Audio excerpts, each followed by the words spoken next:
1857 में ये modern education system आया और 3 यूनिवर्सिटीज बनाई गई, बॉम्बे, कैलकाटा और मद्रास।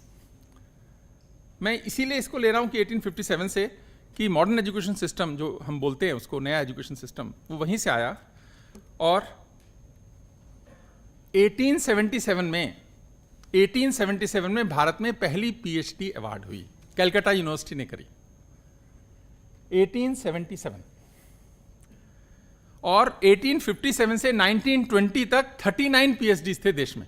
1920 तक 39 पीएचडीज थे देश में।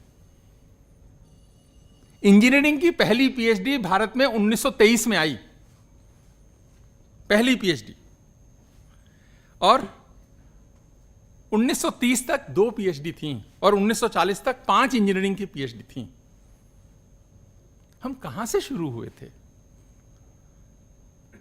हमको तो गर्व करना ही चाहिए कि पिछले साल दिल्ली टेक्नोलॉजिकल यूनिवर्सिटी से इंजीनियरिंग 78 पीएचडी थी और इस साल हमारा टारगेट अपना 100 का है। जिस देश में 1940 में टोटल 5 पीएचडी थी, आज मैं समझता हूं इंजीनियरिंग के अंतर्गत डीटीयू 100 कर सकता है। तो मेरे पास डेटा नहीं है, लेकिन हो सकता है कि हम 2-3 हजार पीएचडी इंजीनियरिंग की प्रोड्यूस करते होंगे साल भर में। 3-4 हजार भी हो सकती हैं वो पीएचडी जो प्रोड्यूस करते होंगे। तरक्की तो है, तरक्की तो है।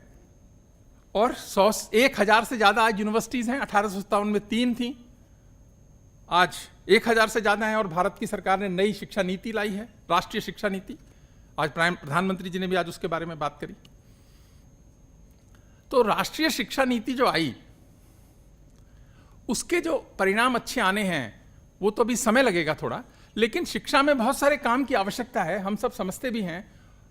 तो उससे क्या होगा कि नॉलेज क्रिएशन के काम पर जो अब होना है, देखिए हर चीज का लेवल होता है, पहले यूज होगी तब क्रिएट होगी।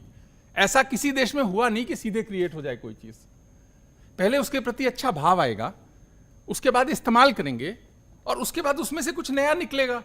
ये एक प्रोसेस है ट्रांसफॉर्मेशन की, और हम उस ट्रांसफॉर्मेशन की प्रोसेस से निकल रहे हैं। और न्यू एजुकेशन पॉलिसी के भी बहुत अच्छे परिणाम आएंगे जैसे जैसे इंप्लीमेंट होगी।